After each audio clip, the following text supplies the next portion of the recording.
first uniform, their first number, their first teammate, their first goal, their first coach.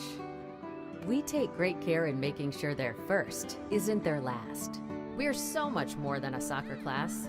Come play with us today at kickstarttoddlersoccer.com. Our mission is to help players take their game to the next level and reach their potential. We help players develop fundamental technical skills such as ball control in tight spaces, dribbling at speed and changing direction, using a variety of 1v1 skills, receiving and finishing from different situations such as volleys, headers, one touch, and off the dribble, with and without pressure. In addition, we help players increase their speed of play, dominate with their off-the-ball movement, awareness of space, defenders, and teammates. We offer a variety of services such as one-on-ones, small groups, as well as large groups and team sessions. We have an experienced coaching staff that is professional, friendly, patient, while still holding players to high standards and holding them accountable. Over the past 3 years, we've built one of the best soccer-specific training facilities in the country. We've also developed one of the most detail-oriented training programs to help out players. No matter what level you're at as a player, I'm confident we can help you get better. For more information, visit our website, evolutionperformancetraining.com, or text or call 248-818-3943.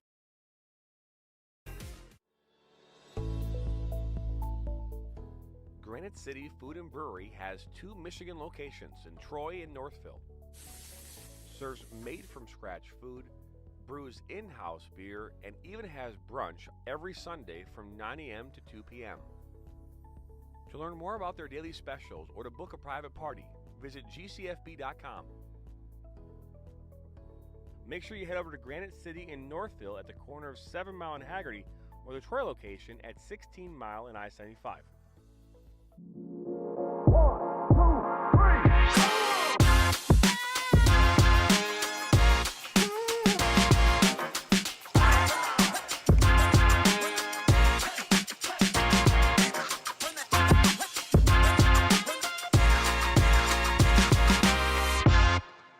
Now Worrell has a good cutback from him. He'll fire one, and that's going to go in! We like to do it before we go out on the weekend. We do. We do it every week.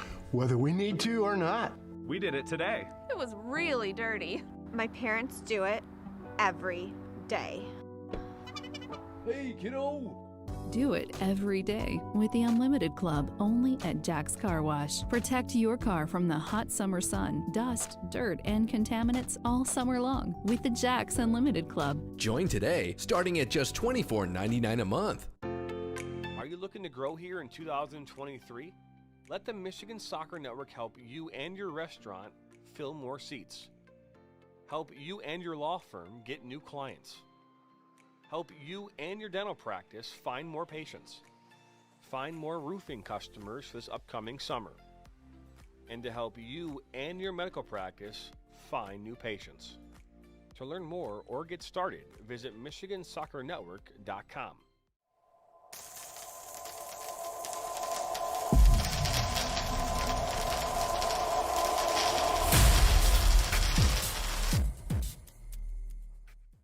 I'm a husband. I'm a father. I'm a sister. I'm a son. I'm a brother. I'm a daughter.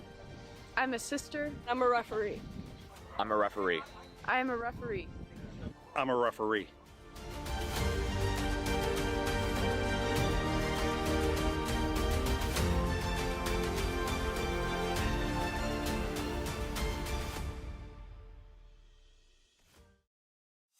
Don't just burn calories, torch those little suckers. Base Camp Fitness Troy, opening up this March, will help you get maximum results in half the time. Our intensity intervals of cardio and strength training will supercharge your calorie burn, all in just 35 minutes. Make sure to lock in our founders rate and claim your 2-week risk-free trial by scanning the QR code on your screen. Base Camp Fitness Troy, located at 443 East Big Beaver Road in Troy, Michigan. Thank you for stopping by the Michigan Soccer Network. To not miss out on any of the action, all you have to do is simply hit the subscribe button, and that way you're notified every time we bring new content or go live. Thanks for stopping by. I watch soccer on the Michigan Soccer Network. I watch soccer on Michigan Soccer Network. لا تنسون تتابعونا على Michigan Soccer Network.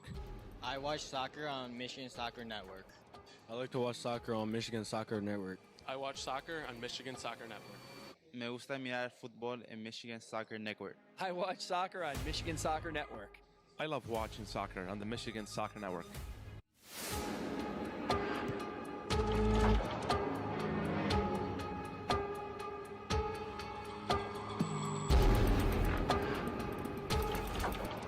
Back to Vitriol.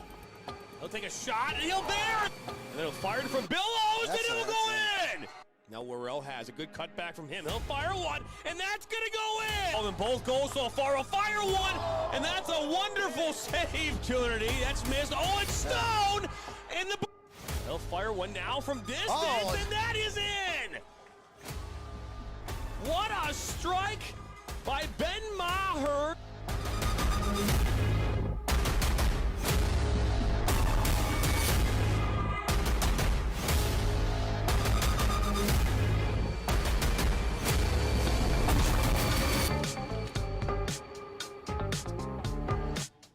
Well, happy Tuesday morning, March the 14th. We are live here in our Premier Sports Center studio in Shelby Township, Michigan. My name's Jonathan Turner. This is Kevin Tapcham, our guest host here today.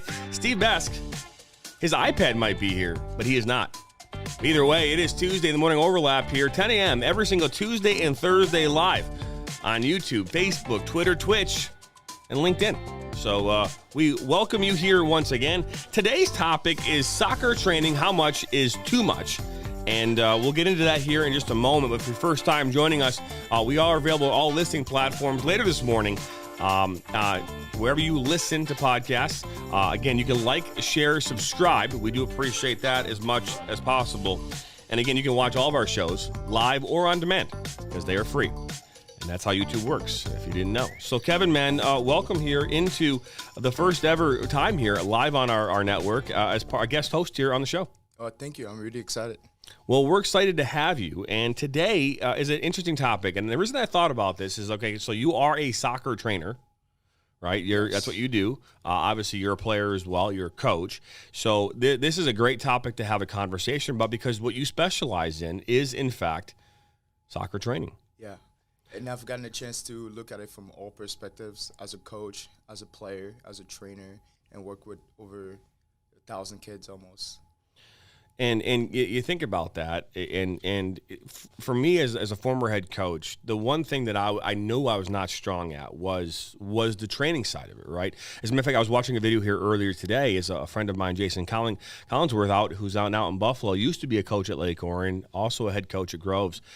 He focuses in training as well, specialized training. And he was talking about how during his sessions, they've actually put tracking devices on that help track how many touches you get. And they did that at club soccer, and the amount of touches that a player might get in that personal environment, almost 1,000 touches compared to 245 at a club training session. So there's value in being in these more personalized, I don't use the word intimate's the wrong way, but these smaller group sessions, right, where there's 3, 4, or even sometimes you're one-on-one with a player. Right. There's a lot of value in that because the amount of touches that a player can get at a club training session with all of the other players on their field, right, their other teammates, it's not the same thing, It's not. And it's probably a huge selling point to any trainer, whether that be Kevin Tapcham at Evolution Training or any other out there, is that, if your son or daughter is attempting to grow and be really good at this craft, you have to put the time in. And there's time on a personal level, right, where you're at home, right? I mean, like homework, right? Well, what's your homework? Well, sometimes it's hey, have a ball. I always told my players when we were training them, like, if they were uncomfortable with the ball, I would say when you're doing your homework, just have the ball at your feet under the table. Just literally just move the ball around. You know what I mean? Like literally just have it with you. I mean, if you're watching TV on a Tuesday night, have that ball at your feet, just playing around with it with your bare feet if you have to. Absolutely. Get used to it, right? Absolutely. And then it just becomes kind of like this second nature. And it sounds so weird to say it like that, but I felt like that. Did they have the ball with them?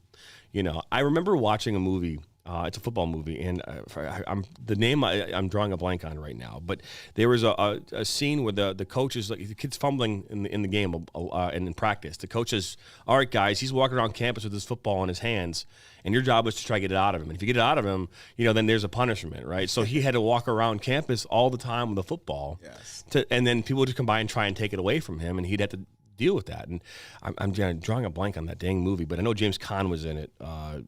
It'll come to me here eventually. But anyways, getting used to the ball. So, Kevin, first and foremost, why don't you tell our viewers here a little bit about what you do at Evolution Training, and give them an opportunity to kind of hear, what maybe you might tell a parent or a potential player coming into your facility about what it is that you do, maybe a little differently than everybody else. Yes. So, like you mentioned earlier, the benefit of having personal training or private training is that you come to a place where you can have plenty of repetitions, and the training is for the most part designed around what you need and what your abilities at. And what we specialize is to help players improve in the technical side of the game, that being ball mastery, 1v1 skills, dribbling, receiving, passing, and finishing. But we don't just limit ourselves to technical training. We also try to help players improve their speed of play, awareness, and also the mental game as well. Okay. So, and on top of that, you're also the head coach and owner of Detroit Union. Yes. Right? As a player as well. You still play? Yes. Okay. You're also now the Waterford Mock girls head soccer coach. Yes. High school tryouts are now officially underway here in Michigan. Yes. And you're also an assistant and JV coach for the Clarkson boys soccer team. Yes. Okay. So he's not busy, right? So, so aside from these training sessions that you're running, you also have a Midwest Premier League team that you manage and own, play on, and high school soccer all around. So very, very busy man. So, when I think about training, and something my parents, when I was younger, there were certain things that they could send me to that were available to me back in the 90s. One of those was this goalkeeper clinic that was ran out at Country Day. It was very specialized. It was specifically for goalkeepers, and it was like every Sunday morning at like 6 o'clock in the morning. Okay, it was brutal, right? And that's before they had, like really good turf fields, and we were playing on a gym floor with those really thin like mats, like almost like they were terrible. That's why I have hip problems today. It's because I was diving on gym floors for the better part of my childhood, but it was specialized, right? And I have no idea how much that cost, but we would go there and do these trainings every Sunday. And then during the summer, there were opportunities for, different camps. And sometimes you go to like Oakland had a camp. Yes. And there was team camps, and we'd all go, and then we'd break off as goalkeepers and go to the goalkeeper part of it, and then go back to our teams and playing some games and things like that. And then there were some goalkeeper-specific camps that I could go to. But there was not the kind of training that you have now. It seems like everybody has a training opportunity to go, whether that be at the club level, yes, or be at with a company like yours. There might even be some high school kids out there, because I used to do this out of colleges. Out of high schools, I would offer my services to other goalkeepers who are up and coming, and be like, "Hey, I'll work with you on an individual basis," things like that. But there's a lot of opportunity now to go out and get training. Yeah, there definitely is. There. Almost every club, have obviously technical trainings usually on Fridays, but some clubs are even starting to have, people that they bring in that are supposed to be technical specialists. I know the Jacks do that. I think I know Nationals have a partnership with a training company. I know many clubs have people they bring in, and I know a lot of college players. When they're home during the summer, they have a few clients that they work with. Even high schoolers, like you mentioned nowadays, they're doing training, and I think just like myself, one of the main ways I learned to be a good trainer is when I was younger. I'd spend a lot of time training, and I eventually started working with some players. And over the years, I've gotten fortunate enough to work with over 1,000 players, and I've been able to build Evolution to where it's at today. But the barrier to entry is not super big. There are a lot of indoor facilities, a lot of outdoor facilities, available for use, and there are definitely a lot of opportunities out there. So, and which is going to lead me into, the next part of this. First off, there's a poll going on right now on Twitter. So if you haven't had a chance to view that yet, I would encourage you to do that. The question is how many hours of training for a youth soccer player is too much per week? And the options are 10 plus, 15 plus, 20 plus, 25 plus. Currently right now, 20 plus is in the lead at 42.9% of the votes. This is also available on our YouTube channel. So if you're listening to this after the fact, it'll still be available for you to take a look at here. You can check us out at MI Soccer Network on all social media platforms to take a look at that poll. But U.S. Soccer has a recommendation for how many hours per week you train. Now, keeping this in mind, this is not including games. All right. Now, if you talk about high school soccer specifically and talk about U.S. soccer, high school soccer has some things in place to help prevent potential overuse and wear and tear on a high school athlete. There's a reason why you can't play the academy, club soccer all at the same time as playing high school, because of the wear and tear on your body. There's a reason for that. Okay. And U.S. Soccer has the same position, right? They have the same position in regards to wear and tear. They're saying that players shouldn't be training for more than 18 to 20 hours per week.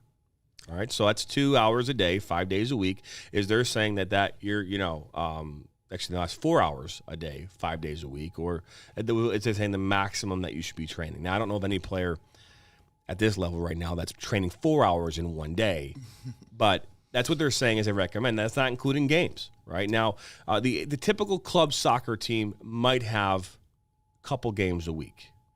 Typically, it's one, though. Right, I think that your typical, or if you're playing in, if you go to like these academies, whatever, they might have a tournament. They might have 2 or 3 games in a weekend. Right. So different, but there's a lot of wear and tear can happen after 20 hours. So they're saying if you are well under the threshold, incrementally adding training hours isn't a problem, as long as nutrition and recovery are prioritized. Yes, absolutely. Right. So. Aches, pains, fatigue, and anxiety are reasons to back off. Anything more than 20 hours requires close monitoring by a pediatrician, or better yet, a pediatrician who has worked closely with young athletes. So, the what U.S. Soccer is saying here is if you're going to be doing more than 20 hours a week, you need to be, monitored closely by a doctor, especially ones that maybe specialize in sports medicine as part of their process.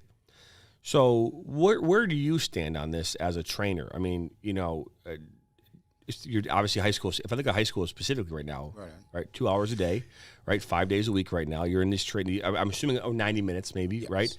But there's a heavy training going on right now for the high school girls season because their tryout started yesterday, and you're now trying to, and you have a full week, right? You have a full week of, let's go Monday to Friday, and I'm assuming this weekend there may even be some tournaments. Yes. So.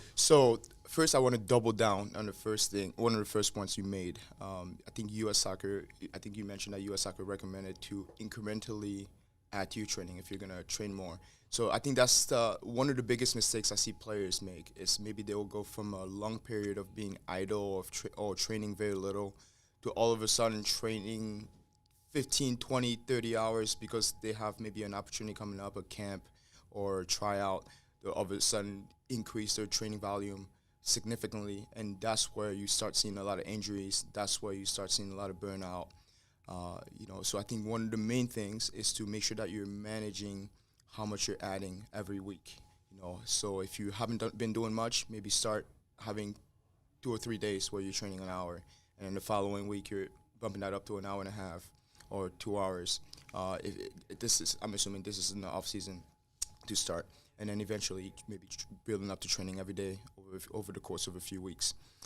In season as well, very similar. Personally, as a coach, if you'd asked me this question 5 years ago, I would tell you, hey, I want my players to train as much as possible and just get as much in as possible. But, as I've gotten more experience, I've learned that making sure that the training sessions are concise and purposeful, those usually give me a lot more effective sessions, and I find that players develop a lot more. So personally, I like to keep my training sessions to an hour and a half.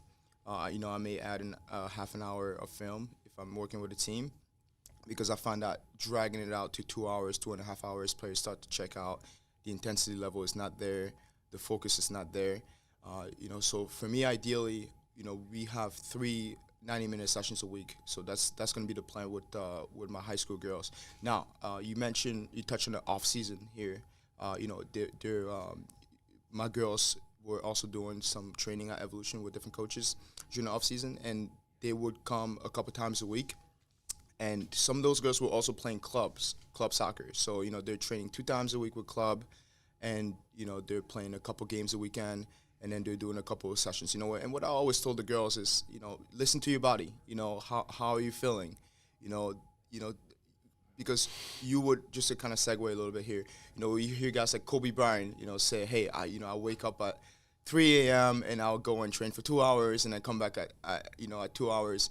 He didn't just go from not doing much to doing that. And he's probably not doing that if he's just like about to crumble on the ground or if his legs can barely move. So if you're feeling some sort of tightness, if you're feeling like you might pull something, it'd probably be best to back out, right? It's true. Just something you got to progress to. Listen to your body, know your body. If you build up to it the right way, and if you're very purposeful about the way you train, if you're varying up the activities, you can definitely increase your volume, and you can definitely do more. Well, it's a great point. And when we come back from our first break here, we'll get into some more of this, because I think that there's something to be said about quality over quantity, right? We just talked about this as far as what I saw this morning about, hey, if you're going to get 900 touches in one training session and 245 in another, it maybe makes sense to focus on something like that too, right? Yes. So we'll talk about that when we come back from break here. But before we go to break, let's talk here about Granite City, right? Granite City Food and Brewery. Today is Taco Tuesday.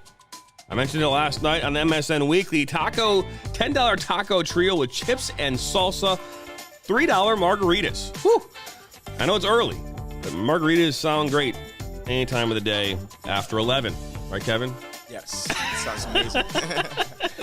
We're talking training here. But anyway, you can visit Granite City of Troy at the corner of I-75 and 16 Mile Road, or you can go to the one in Northville at the corner of 7 Mile and Haggerty. You're watching the Morning Overlap here on this Tuesday morning. We'll be back. Let's have a break.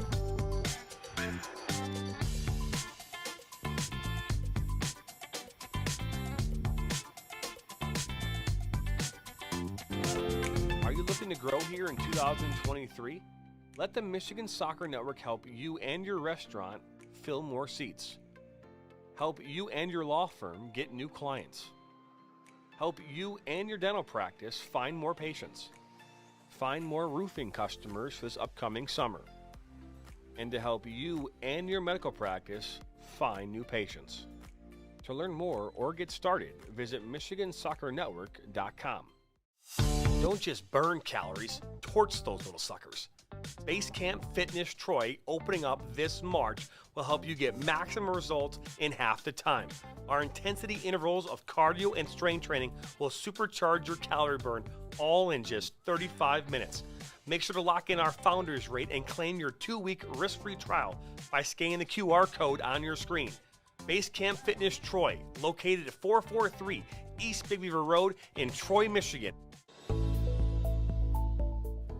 Granite City Food and Brewery has 2 Michigan locations in Troy and Northville.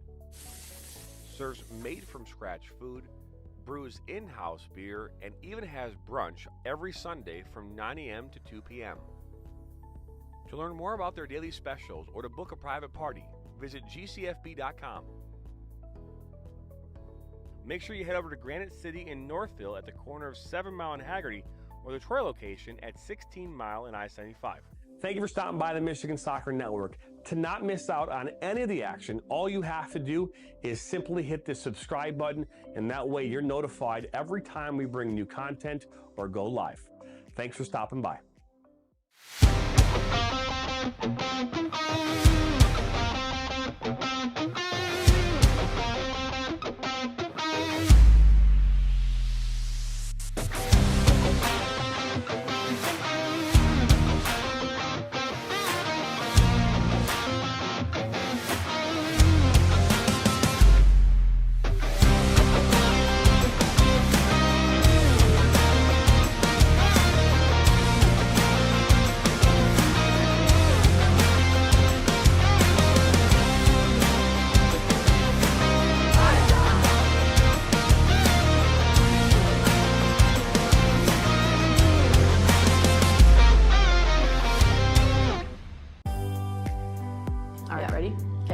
Wait, we're just saying action. Yeah. And action. Hi, we're the Tilly Sisters. And check out, We're the Tilly Sisters. check out our journey on the Michigan Soccer Network. You weren't looking up. Hi, we're the Tilly Sisters. And you can check out our journey on the Michigan Soccer Network. Do it around the, all right. I'll just go like this. All right. Oh, wait, what are we saying? Welcome back here into our Premier Sports Center studio. It's MSN. MSN overlap, morning overlap here on this Tuesday morning. Kevin Tapton, Jonathan Turner. Before we dive in and continue this conversation this morning, let's talk here about the Base Camp Fitness Troy opening up here later this month. Get maximum results in half the time. Base Camp Fitness Troy will open this month, offering 35-minute high-intensity interval training, also called HIIT. My goodness, workouts for the whole body. So lock in the founder's rate and scan the QR code on your screen right now. Base Camp Fitness Troy, located at 443 East Big Beaver Road. To inquire more about a membership or the amenities, call 586-416-1800. Base Camp Fitness Troy, opening up here later this month. So as we bring you back in here, I want to remind everybody, too, the Tilly Sisters, their journey coming up here on the Michigan Soccer Network. We dropped our first promo. We finished editing that yesterday, Steve and I, and we're excited about that story. So that'll be coming up here later this month as well. So, stay tuned. Also going to release our high school schedule, too, here very soon. I think we're going to cover one of your games. Yeah, I'm excited. All right, Brighton. Yeah. You just let the cat out of the bag. But yes, we will be covering one of your games here coming up here in the very near future. So before the break, we were talking about quality, maybe over quantity, and I want to get into this a little bit because not all training is considered equal, right? We just talked about that. Your club. Here's the reality. The reality of the situation when it specifically comes to your club or your high school soccer team. The head coach's responsibility is to make the team better. Absolutely. Right? That is the head coach's role, right? The goal is to bring everyone together collectively to win soccer games, okay? That is a completely different goal than that of the individual player. Absolutely. As a coach, you have to, find your team's strengths, your team needs, what approach is going to work best for your team, and you have to base everything around that. And that's why for me, like right now in this moment, as I'm talking about this, that like a lot of times parents would get upset with me because I'm not like focusing on their child, and as much as I do, and again, every coach is different, but I loved working with Johnny, but Johnny, and then there's Billy, and then there's Sam, and then there's then there's Andrew, right? There's all of these players deserve to get better. Yeah, absolutely, absolutely. So I think it's important to say that. And as a coach, yes, you want to see a player who started off, over here on this side, end up over here, if you want to go high, you want to see them progress. But the progression that can happen over the course of a 3-month season, it cannot happen very dramatically, and to the level at which I think it can be measured by an outside, talent or whatever. It's really difficult to do that in a team environment. So the focus of getting better, and the best way to explain this is that you see this all the time. Where was Jerry Rice in the offseason? Right? He'd go have a vacation, I'm sure, right? But he was running up the hills, and he was catching footballs. And that he was the best wide receiver in the NFL while he was in the NFL. Why? Because every summer, that guy was out there. He was catching football. He was getting passes from Steve Young, right? He was collecting. They were working together to become better. And they were working with coaches, not only on catching footballs, but making runs, strength training, right? They took ownership of their training. Yes. Okay? And so, do you think that the head coach of the 49ers at that moment in time wasn't like, remember Steve Mariucci was there, you had a number of guys, so you have these coaches. Do you think that Steve Mariucci had the ability to really go one-on-one with every player on that program? Yeah, so, I've heard from multiple coaches, or I've actually heard from a lot of parents that complain that coaches aren't really developing their players from a technical standpoint, but I always try to explain that, having been a team coach and having been a trainer, I have players that play for me during the high school season that come and work with me during the off season, and I know that we can't quite do what we do at Evolution on a high school field, because we get an hour and a half where we have to focus what's the best approach for our team, how do we best prepare for this game coming up. Not so much, hey, is Johnny lacking his ankle, or is he able to do this move or not? We can do some technical at the beginning of team training sessions, but for the most part, the approach, the team training session is going to be focused around how do we best give ourselves a chance to perform at our best? How do we best give our chance to win this upcoming game and to prepare for this specific opponent?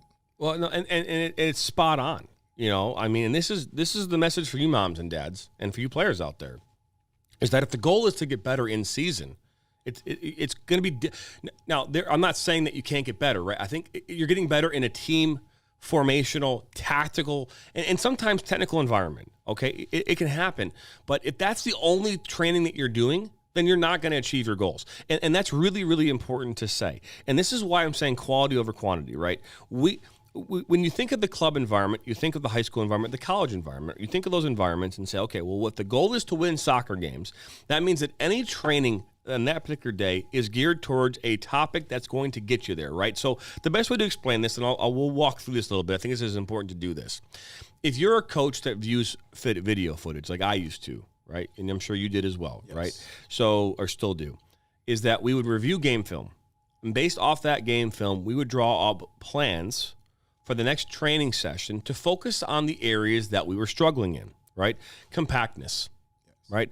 That's a big one, right? Compactness, defensively compactness is a big one for a lot, especially early on in a season when you have new faces and new bodies and new roles, right? So, hey, communication is part of that process, right? There's a lot of things that go into making a defense compact, right? And working together as a unit. So that is not an individual-based drill. It's a defensive shape thing, right? Hey, again, defending as a unit, all moving together, understanding, balance and understanding all these different things, the components, the principles of defending, right? Now, there are drills that I would do when we were working on a topic that would build, right? So we would start off with, if the topic of the day was being maybe defender, individual defending was a topic that we would do. And even though individual defending is, in fact, individual, it's also team-based, because if a defender steps to someone, then the other person who's to the left or right of them also has to understand their role in that moment. So we are working on, again, understanding the individual's role in the team system as a unit. So our drill might be, let's dribble at a defender 1v1, right, and see how that goes. Then the next level, maybe to add in another defender to see what happens there. Maybe make it 1v2 or add another attacker and make it 2v2. So now players understand in that very small environment what their roles are. Then from there, what do? You move it into a more of a game environment, right? Where you're maybe 4v4, 6v6, going to goal, adding in some different things to make it more complicated and to add more pieces in to see how these players respond in those environments. Yeah. But if you've noticed, at no point in time have I mentioned at all during this whole, as I'm explaining this, have I mentioned an individual player and what they can do in those moments, right? Now, they might learn some things, but my focus as the coach is to get them to the point where they are able to, okay, in that moment, understand, make a decision, and then we go on to the next thing, right? And if they make a mistake, hey, coach them up a little bit, yes, move on. But that's completely different than being in a personalized training environment, yes, where, hey, if the focus is understanding, hey, what leg should I attack, or where should I go and put my body in order to, because a lot of players, especially when it comes to defensively, they run straight lines, right? They run straight lines towards the player and maybe not towards space, right? How many times have we seen defenders run when they're going to defend someone? They run, instead of running in front on a line towards in front of that player who has the ball, they run right at the player. Right. And what does that do, right? It puts that defender in a position where they're not going to be able to do what they want to do, right? So understand that. But that can take place in a personalized environment. That can take place in an environment where the goal is to make the individual better, not the team better. Absolutely. Right? So it's important, I think, to establish that as we talk about this quality over quantity type situation and understand the difference between team and individual, right? So if your goal as a parent or a player is to improve in season with your team, it can happen in a team way, but unless you take ownership of your own training regimen, incrementally, as we talked about, then you're gonna find it hard to match up and get to the level of your peers or above. Absolutely, yeah. Parents definitely should not rely on the team environment, solely on the team environment to develop their kids' individual ability. Now, don't get me wrong, at the end of a 3-month season with my high school boys or girls, I definitely want every player walking out there feeling like they're better players overall. But for the most part, that will just be within the tactical realm. That will be them understanding the positioning better, them understanding how to be more effective in the position and give the team more. And like I said, as a technical trainer, I make sure to spend 15, 20, 30 minutes, on the technical side at the beginning of training. But I know it's not going to be nearly as effective as it would be in an environment where I'm focusing on the technical aspect with players. And also, it's not going to be quite as effective as a player going out on their own 15 minutes before training, or maybe 15 minutes after training, or maybe an hour on an off day and doing some work on their own. They can get a lot more repetitions. They can focus on what they need. So yes, players and parents definitely have to take more initiative towards doing extra training, whether it's with somebody else or whether it's them and their kids, or whether it's the kids on their own. But you have to take responsibility for your development as a player, and not just rely on your team coach to develop you individually. Yeah, it's a great point. If I wanted to get better as a goalkeeper, I knew that there were things, especially the areas that I was weak at. I remember my parents and I had a conversation. This is, short, high school. Maybe I was going in my freshman year. And there were things that I struggled at. I was a great shot stopper. I was great at it. I mean, reflex-wise, if a ball was being shot, chances are I could get my hand on it and make a save. That was not my problem. My problem for me was distribution. I struggled with it, right? I was not a really good field player. Which today, your goalkeeper, it's completely different. They have to be equally good at field, equally good at. They have to. They touch the ball almost as many times as other players. Well, yeah, especially in a system where the goal is a possession-based, build out of the back formation. And not every team follows that method. But if your goal is to build out of the back, goalkeepers got to be involved in that. But distribution from a goalkeeper can come in many different ways. It can come from on the ground at your feet. It can come from your arms. It can come from a punt, drop kick, whatever. And the areas that I struggled in were getting distance on my goal kicks and my punts. All right, and so I would have to go out with 5 or 6 soccer balls every single night, non-training nights, and just focus on punting the ball and maybe putting a distance on it and saying, hey, how can I get a longer kick out of this? I was not a guy that was going to go into the gym, and I just wasn't comfortable being in a gym environment. So for me, it's just knocking the ball and just doing it over and over and over again until I got better at it. And I did. I got better at my high school year, my senior year when I was playing. I finally had a chance. I could start knocking balls over the 50-yard line. At this point, it was 60 yards. So that was a huge improvement from the 40-yard kick that I was doing, a couple of years before that. So just working at it on an individual level, not with a coach, but just doing it on my own, right? And so there's different components to this. If I had a partner that I could go to the gym with every single day, I know I could be successful because that person would push me. Yes. It's very similar to like when we would train for, we talk about Hell Week at Athens a lot, but we knew we had all these tests that we had to do, and I was just naturally in shape. Like I could just run, right? And but I would go out on the track a couple days before tryouts, and I would run my 3-mile test just to see how I would do. And I knew I was coming in right around 22 minutes. I knew by adding one more, if a player was with me, and they were pacing me, I knew I could still do it. So when it came time to actually take the test, I was doing it in 19 minutes. So that other person who I'm running with the pacing, it made that 3-minute difference, right?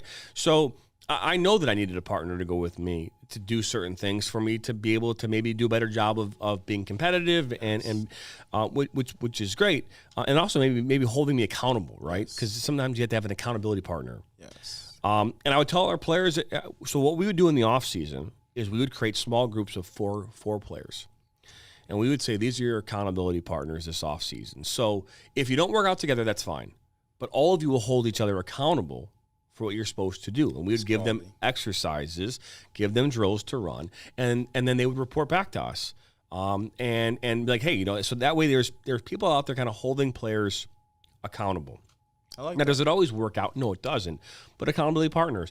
And hey, when they all go to the gym together. Hey, all go do these. Go play on the turf and pass the ball around and do certain whatever you can. Because even as coaches in the off season at the high school level, we are allowed to coach up to 4 players with the ball all year round. That's the beautiful thing about. So that's why those 4 partners, those groups of 4, worked out well. Because then what we would do is be like, okay, you're scheduled for next Wednesday with Coach Turner. I'd come out, see if how they progress in the off season, and work out with them for an hour. So it really worked out well in that regard. But when we specifically talk about how much is too much. And in U.S. Soccer, if you have just tuning in, said that 18 to 20 hours a week is right where you need to be, without really going into going over the edge, so to speak. And every player is different. I think that understanding your body, understanding how you respond and recover is very important as part of this. Is self-awareness. Right? Hey, some players can run for days and work out for days, and there's no wear and tear. They're fine. Yes. While other players, they might do it in half the time, and they are just feeling it. Yes. So I think understanding that, too, makes a big difference. We do have a couple of comments coming in here on YouTube with some good ones here. I believe players are responsible for their own development. The only issue I have is that parents believe the club is responsible for that, and clubs do not tell them otherwise until it's too late. And, I actually like that point. We're going to talk about that, but before we do, we're going to go to our second break. But I actually think that that's a great conversation to have. Yes. Because, again, the club, the team, right? Yes, we want players to move through. We want them to move up. We want them to develop. We want that, right? We also want to win. Yes, absolutely. we want to win, right? So, what can you say, right? So, anyways, we'll get into that here on the other side of the break. Before we do, let's talk about FC Barcelona. The FC Barcelona Soccer Camp is an exclusive opportunity to learn the mythologies of the unique Barca style. FC Barcelona coaches will arrive across the United States to conduct the training sessions and teach you the techniques of one of the most successful academies in the world. Coming this July 3rd through the 7th, Barca is coming to the Legacy Sports Center in Brighton, Michigan. So scan the QR code to register at camps.fcbarcelona.us. Use promo code FCBMSN and save $30 off your registration. We'll be back here on the other side of the break. You're watching The Morning Overlap.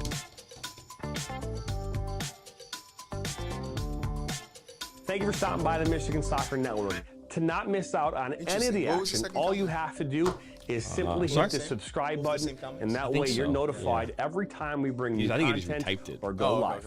Thanks for stopping by. Clubs love Ollie because it helps them manage their club and accelerate the development of their coaches and players. Every soccer club talks about their focus on development, but nobody actually measures it until now. We've developed the capability for every one of your teams to easily capture pro-level game stats in real time using a mobile phone. It's one thing at the end of the day to look up the results for your club, but how valuable would it be for directors to actually see how each team played? How well did a team possess the ball and control the game? How well did they create dangerous chances inside the box? How did your top players perform? And how is each coach improving from week to week? Ollie provides this powerful data through a club dashboard that shows club results and lets you drill down into any game or player. Ollie also includes team and club management that lets you communicate instantly with coaches, parents, and players, and lets directors see every club event so they can easily coordinate visits to matches and training sessions. It's got everything you need in one simple app. Reach out to us to get your club started today. We're going to try and win this thing. We're going to go for it, right? You're watching your team. You're watching them play. You're watching them practice. Is this a team you thought at the beginning of the year was going to be there at the end?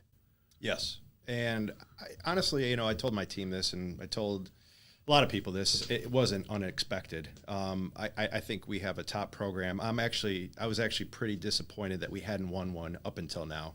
I think we've had some great years before, 2016, 2017, 18, even 21. 19, where things just didn't click. They didn't work out for us at the end of the season, where we had great seasons and didn't work out. But this year, everything came together, and to be honest, it wasn't unexpected. Okay.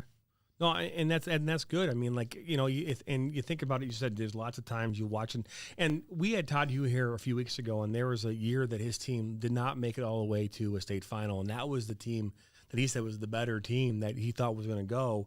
And then when they won it, and maybe not been the better team he had, but that's sometimes how it shakes out. Welcome back here once again into Premier Sports Center studio in Shelby Township, Michigan. Just out our door here, and just to the left of us, there is a full field soccer field. Yeah. Anyways, lots of soccer going on. Kickstart Tyler Soccer trains out here a couple days a week. We even see every Thursday morning, we see like 20, 30 older gentlemen all flying their planes inside the facility. Really, really cool. So, but either way, welcome back here. Before we move on and continue this conversation, I'm going to have you read this one off there, Mr. Kevin. This is a good one, so let's go ahead and put it up on the screen, and you read away. Yes, join Evolution Soccer Training for Finishing Fridays every Friday from 7 to 8 p.m. You guys will receive specialized training dedicated to your finishing, shooting on a half turn, hook turn. We'll get a couple goalkeepers there. Lots of different situations to build your confidence in front of goal. We normally have 2 to 3 high-level goalkeepers as well, and sometimes even a goalkeeper trainer. So we'd love to see you guys there, and you guys can get a 10% discount if you use MSN10 as a discount code. So hope to see you guys there. We're excited. It's usually the most fun class. Kids really enjoy it. Players really enjoy it. And I've gotten a lot of good feedbacks, with players saying that it really translates into the game. So hopefully we can see some new faces there. Look at that. Our first readout by Kevin Tatcham right here on the Michigan Soccer Network. We appreciate it, Kevin, as we will continue this conversation now, and a great question coming up, or a comment from our comment section here. I want to remind everybody this is available on all listening platforms after the show here.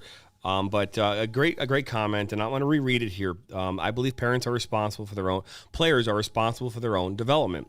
The only issue that I have is that parents believe the club, I think I'm going to say club team, is responsible for that, and clubs do not tell them otherwise until it's too late. And this is, I think, where the problem lies, is that, so, and I say the club, and I think we need to kind of maybe refocus this for a second / team. Is that the club's responsibility is to develop players, right? That I do believe that, and ultimately to win games. Now, the club soccer team from 20 years ago did not have, training sessions that were geared towards, specialties, finishing or goalkeeping. And there are a lot more of those opportunities and a lot more of those things available today than there ever have been. Absolutely. Right? So the clubs have taken ownership of more specialized training. So they'll have, hey, on Friday night, if you want to go and train here, or hey, if you want to go train with a higher level team, you can go do that. Those options are available to these teams and to these players. The problem is that I think what we do as parents is we want it to be a one-stop shop. And I can't think of a player in the history of mankind that didn't take ownership and accountability for their individual training. Yes. One thing I will say is that, maybe club coaches, as coaches, team coaches, we can maybe give resources to players and parents as far as, here's what we suggest you could do to get better. Here's my recommendations. However, like you just mentioned, if parents or players are expecting the team environment to be the environment that helps them develop the ability that they need to excel, that's not going to happen. It's just not enough time. There are too many kids in a team session to really focus on your individual needs. So kids definitely need to take initiative to do more, to spend some time training on their own, or to go to a place that specializes. Well, and I think, and we had Eric Pogue on the show here last night. We talking about college coaching in 2023. We asked him this question: hey, what advice do you give players, right? And he said, hey, or even to parents for that matter, is that the player has to take ownership of the direction that they want to go, right? Now that can't happen at 8. Right, you can't take an 8-year-old and be like, hey, what do you want to do? And then, okay, you drive. No, that isn't how it works. I mean, at some point in time, I would say, depending upon the level and where your son or daughter is at, I would say a healthy place would probably be between 12 and 13, where you start saying, hey, what is it? What direction do you want to go? And then our job as parents is to help get you to where you want to go with your direction. Some clubs do a good job, I think, or some teams will do a good job kind of giving, I think, that informational aspect to parents, maybe to say, hey, this is a good time for you to have that conversation with your son or daughter about what they want, right? I feel like 12 is 13 because right before they enter high school, I think, is where they probably want to know, okay, where do you think you can go with this, right? And have those kind of healthy conversations, right? Now, granted, I think if you're waiting to high school to have those conversations, I think it's too late. Because in today's world, I mean, players are committing their end of their sophomore, going into their junior seasons. So, if you're having the conversation your freshman year, it might be too late in the sense of, you might be behind the 8 ball. You know what I mean? Not late, but you're behind the 8 ball. So I think that 12, but again, keeping in mind, with how many different programs and different levels and different teams around this country nowadays, with the GA, we've got what do you call it? The Development Academy, the MLS, all these different things, right? If your player is playing in GA, if they're playing in the Boys Academy, if they're playing in MLS Next, if they're playing in ECNL, they're playing in the Development Academy, right? They're playing in these different things. At those ages, then I think that you're kind of on the right. Your child might have the talent and is going in the right direction. If they're not there yet and they're still playing MSPSP, or MYSL, on those teams, that might give some guidance too. I don't know. I'm not trying to say that those levels make a huge difference in regards to a player. But pathways. I just think there's pathways that kind of lead you to say, okay, maybe my kid is, maybe they're this is the pathway. But again, you won't. Getting them in specialized training at 8 or 9 is a good time period, because now again you're building a good solid foundation, right? Building a good foundation. So I think having open and honest conversations with your team coach about what the players need development in will be a good guidance point to where you can take your son or daughter to get the specialized training they need to improve in those areas. Right. I also think it's really important, and maybe you probably agree with this too, Kevin, is that just because you're strong in something doesn't mean you can't get stronger at it. Absolutely. Right. So if you're a really good shot, well, does that mean you only focus on, your right foot strong shot, or should you focus on that left footed shot too? Right. I mean, or do you continue to work at your right footed shot to make it even better? If you look at someone like Steph Curry, he doesn't stop shooting because he's good at shooting. He takes full court shots too. He takes more shots than everybody else every day, even though he's already probably the best shooter ever, right? Obviously, that's I know, but he's the best shooter ever because he continues to practice. Exactly. So, absolutely. And with that being said, I think it's also very important for club coaches sometimes to put their ego aside and say, hey, go here because these people specialize and they know what they're doing. They've worked with thousands of players, and they've gotten a lot of players' results. And yes, you might say, hey, thanks to this place, this kid is showing some progress. I know I work with a local club in Waterford, and the coach there was actually named Coach of the Year, for Michigan youth soccer.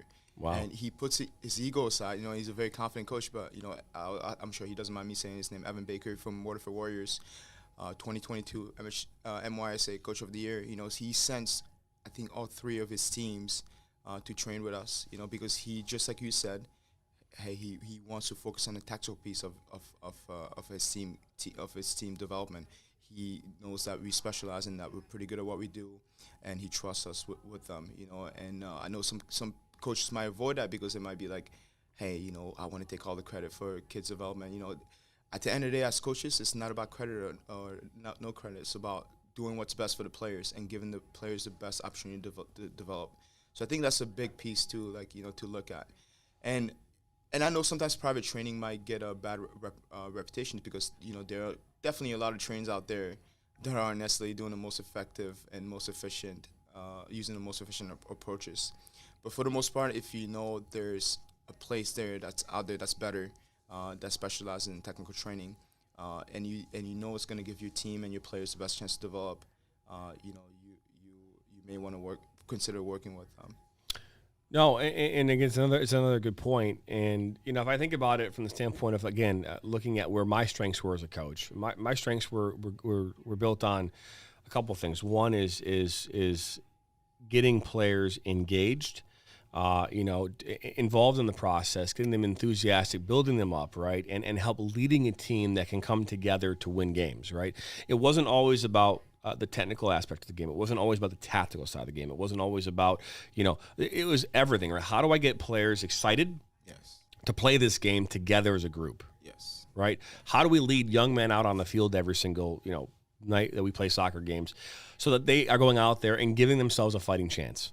Right. And that was my goal as a coach. And I knew that, like, when it came down to training, and I worked my butt off to learn different drills and try different things that were going to get what I wanted out of it. Right.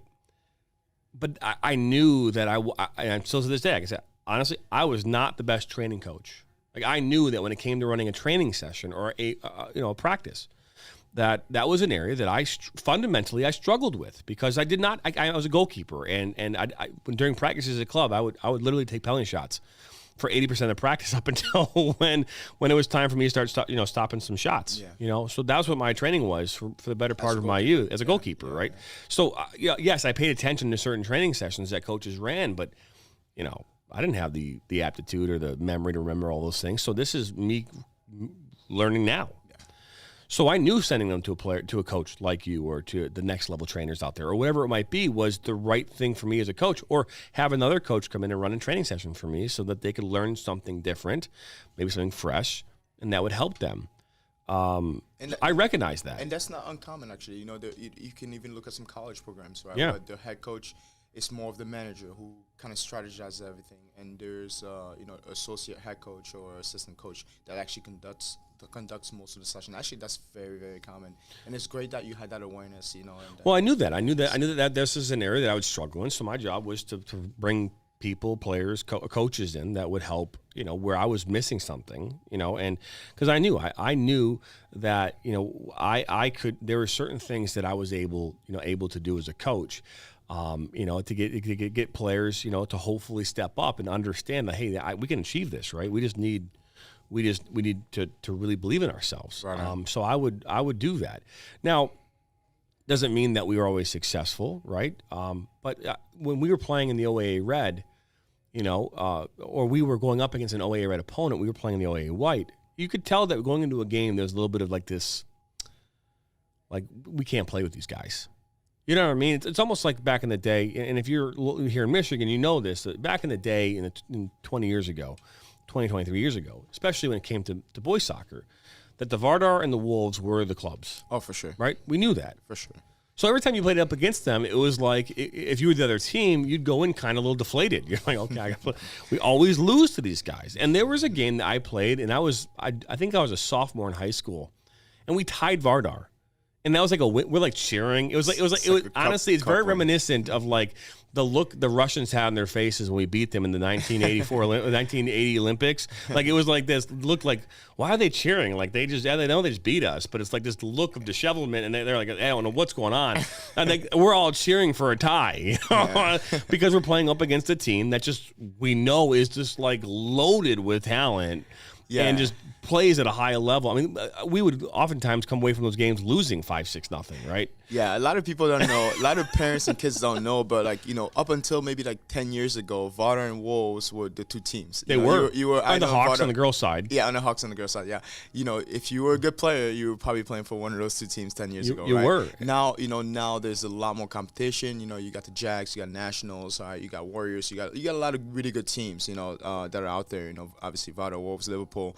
But it's and I think it's probably for the best. I think it's good that there's there are definitely way too many leagues. That's a whole different topic. Don't want to go into that. But I think it's good that there are opportunities for players to to have to find good clubs all around. Well, there is, and the reason why I brought that up is because you go into a game and you're like, hey, we're only playing these guys once. Just go out there and have fun. Stick to what you know. Don't overcome. Keep things simple. Keep the game in front of you, right? And you try to have those kind of conversations with your players. But when they go into a game already feeling defeated, there's nothing you can do. And that's the thing, right? And that's where confidence can come from a lot of different places. But a player who lacks confidence is because they're not sure that they can do what they're supposed to do in the moment they're supposed to do it. And that's the reason why. And personalized, specialized training will help with that. Absolutely. Tremendously. I was watching your interview last week. One player that committed to Duquesne. Can you? What was it? Eddie Hudson Jr. Yes, and there's a portion in the interview. He said he switched from from striker to center back, and he said that up until that moment, he didn't really. He went to soccer just because his parents wanted him to go to soccer, and when he switched position, he felt like he knew what he was doing. He felt like he was he was more confident. He started really enjoying it, and he really started being more committed to it. I found that so many times with players that come to Evolution, that players almost sometimes don't want to be there initially. Maybe their parents are like almost forcing them to come there, to improve their skills. And after 2 or 3 sessions, they learn to dribble properly. They learn to do 1v1 skills and just start, maybe having some successful moments 1v1. They learn to shoot. They can drive a ball. They can get the ball off the ground and they can hit above. We have this red line at the facility. And you just see just the whole attitude about the game change. You just see them get so excited, and all of a sudden they're asking their parents to come 2 or 3 times a week, and you just see their confidence improve so much. And obviously not just with soccer, but just in their lives in general. And it just changes them completely. But yeah, soccer confidence is a massive thing in soccer, and it really comes from you feeling prepared, you feeling like you know how to do something, and it makes a huge difference. Makes a huge difference. So we're going to head to our final break here this morning. And when we come back, we'll continue this conversation, wrap some things up, have some final questions for Kevin here. But before we do, let's talk here about Georgia's Soccer Supply. It's been around since 1978. Your one-stop shop for all your soccer needs. Our name and reputation as a leading retailer in the market has stood the test of time. I went there and got my goalie gloves and my cleats and all my stuff back in the day, and so should you. So scan the QR code, visit georgiasoccer.com, or head over to Georgia Soccer on Rochester Road between 16 and 17 Mile in Troy. And call 248-528-2948. And all you got to do is mention MSN 10, and you'll save 10% off your overall order at Georgia's Soccer Supply. Been around since 1978. You're watching The Morning Overlap on the Michigan Soccer Network. We'll be right back. Our mission is to help players take their game to the next level and reach their potential. We help players develop fundamental technical skills such as ball control in tight spaces, dribbling at speed and changing direction, using a variety of 1v1 skills, receiving and finishing from different situations such as volleys, headers, one touch, and off the dribble, with and without pressure. In addition, we help players increase their speed of play, dominate with their off-the-ball movement, awareness of space, defenders, and teammates. We offer a variety of services such as one-on-ones, small groups, as well as large groups and team sessions. We have an experienced coaching staff that is professional, friendly, patient, while still holding players to high standards and holding them accountable. Over the past 3 years, we've built one of the best soccer-specific training facilities in the country. We've also developed one of the most detail-oriented training programs to help out players. No matter what level you're at as a player, I'm confident we can help you get better. For more information, visit our website, evolutionperformancetraining.com, or text or call 248-818-3943. Now Worrell has a good cutback from him. He'll fire one, and that's going to go in!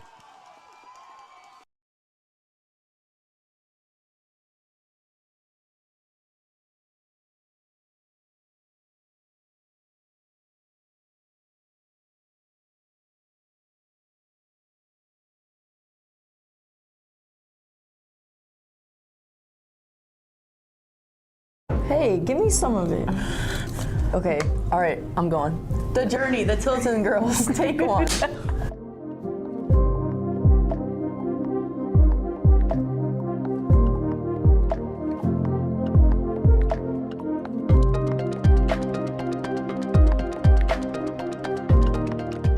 My favorite moments ever as a father was the moment she made the A-team.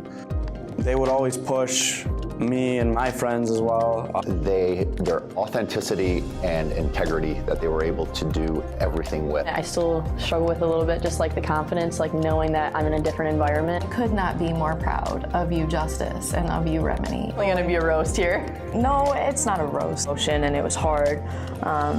Don't tell anybody that. And action.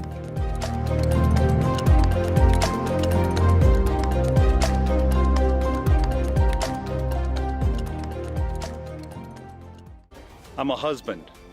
I'm a father. I'm a sister. I'm a son. I'm a brother. I'm a daughter. I'm a sister. I'm a referee. I'm a referee. I am a referee. I'm a referee.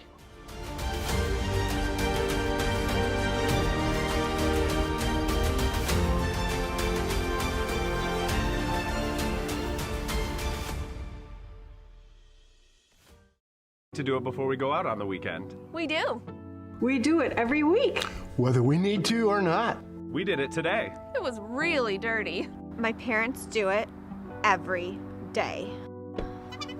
Hey, kiddo! Do it every day with the Unlimited Club only at Jack's Car Wash. Protect your car from the hot summer sun, dust, dirt, and contaminants all summer long with the Jack's Unlimited Club. Join today, starting at just $24.99 a month. Welcome back here into our Premier Sports Center studio in Shelby Township, Michigan. You're watching the Morning Overlap, again available on all listing platforms here later today. I'm joined by Kevin Tapstrom, John Turner here as we finish up and wrap up our 11th show here in the history of this show. I want to get in here. Ali Sports, the official live game stat provider for MSN in our upcoming high school spring season. The girls' side, youth sports culture is toxic because we only measure success by wins and losses. 70% of kids quit playing by age 13 as a result. Ali Sports is changing the youth sports experience with meaningful positive data for every player, every game. Scan the QR code or head to the Apple or Google Play Store and download the app for free. It's an unbelievable app that they have. You are able to, on your cell phone, be able to track all stats from a game for your team. So a really, really cool app. We'll be utilizing that this spring for all of our high school soccer games as we welcome you back in here to our studio here for the final time here this morning. So we were talking here about, obviously, the topic today is, how much is too much? And we told you that U.S. Soccer has said anything from 18 to 20 hours is just enough for the youth athlete. Now, pros and all that, they train different levels, but they also have access to some unbelievable technology when it comes to recovery and having those sleeves that go on your legs and cryo and all the things that you could do to help recover quicker and be healthier throughout the course of a season. Not all players have access to that, so the 18 to 20 hours is going to hold true. But we talked about quality over quantity, and I know, Kevin, you wanted to just add a couple things here before we wrap things up, so I'll give you the mic. Yes. So, when it comes to adding more volume to your training, when players usually want to train more, I see them doing maybe more ball mastery at home, or they start doing more passes against the wall, or they run more. You also have to think about the quality of it. You have to think about what you're doing. You have to think about what your needs are, what your goals are, what position you play. So if you're a defender, it doesn't really make sense to go out every day and spend an hour on just doing ball mastery with your head down staring at the ball. You may want to find a partner and instead maybe work on some volleys, work on your range of your passing, work on clipping the ball, being able to play longer passes, shaping a ball around the corner, working on headers, volleys, reactions. If you're a midfielder, you may want to find a partner and do some turning, have someone pass you the ball from different angles, have someone maybe toss your ball so you're receiving out of the air. Find a goal and shoot from distance. If you're forward, you may want to consider working on a lot more finishing, 1v1 skills, turning, taking up, creating different shots, being more dynamic. So you really have to think about the quality of your training, not just the volume of your training. And on the days where maybe you're feeling a bit too tired from a different training session or game, you could also train by watching games, watching your own game film, watching soccer on TV, whether that be college soccer, MLS, Premier League, Serie A, whatever league you want to watch. But watch a player in your position, watch how they're moving, watch the decisions that they're making, and that is a good way to improve your game. It doesn't always have to be with the ball. It doesn't always have to be running. Sometimes you need to work smarter and not harder. On a different day, you could also maybe do some strength training. That's a thing that's an area that's very neglected in soccer. I think a lot more teams and coaches are starting to realize the importance of strength training, having a strong core, having strong hips, strong ankles, strong glutes. and obviously just building overall strength, arms, legs. That's also going to allow you to bump up your training volume as well without getting injury. And strength training, it goes without saying. There's so much research that shows that strength training reduces injury. And another thing, talking about working smarter, is making sure that you're recovering properly. I think that's something maybe we mentioned a couple times during the show, but we didn't stress as much as we should be. You should be getting 8 hours of sleep. If you're a competitive soccer player, you should be getting at least 8 hours of sleep. Now you're gonna hear about guys like Kobe Bryant, that you hear that they were getting by like 2 or 3 hours of sleep. He's an exception. There's like maybe one in like I don't know 100,000. Less than people. 1% of the population. Less than So it's probably not you. All right, if it's probably not you. You should probably be getting 8 hours of sleep as much as you can. And not only it helps you recover physically, but it also consolidate everything you learn. There's so much research that goes into how much the skills that you learn and what you hear, all of that stuff is processed really well in your brain, and it makes it stick a lot more when you actually sleep, when you actually recover. Even taking naps. There's this scientist. He's a doctor, I think, at Stanford. His name is Dr. Huberman. He even talked about like the importance of taking breaks while you're training. Taking 1 minute breaks. Instead of just go and just like nonstop to the motion. Go intense and then take a good short reasonable break. And even during that break while you're training, you actually consolidate what you learn. So recovery and sleep, massive to learning. I can't stress that enough to the players that I work with. So definitely focus on the quality of your training in addition to the quantity.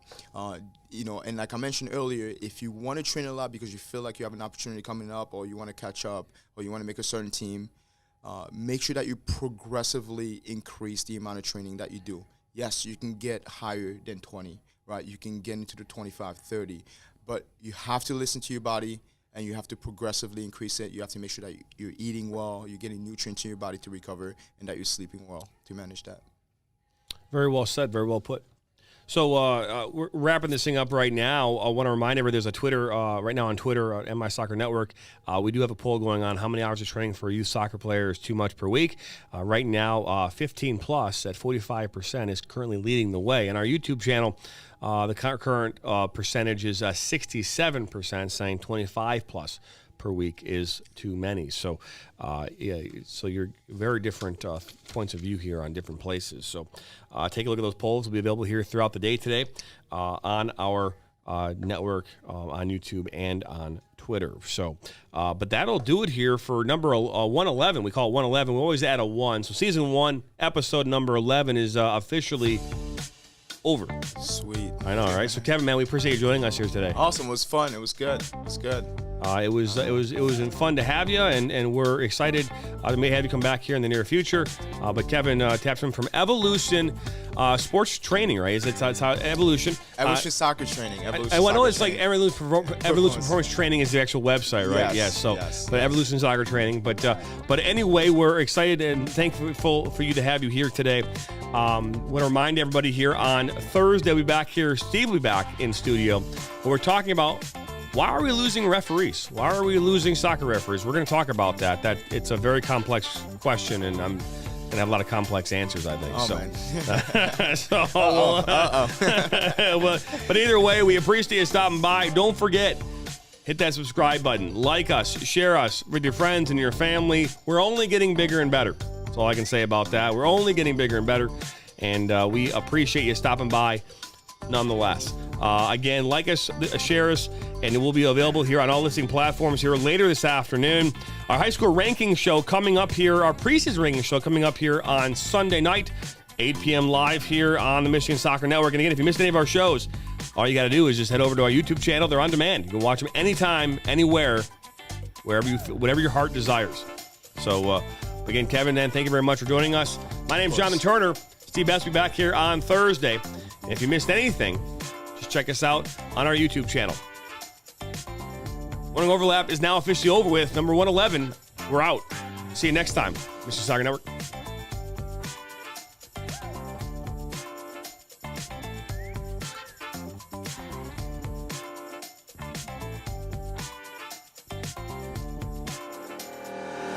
Thank you.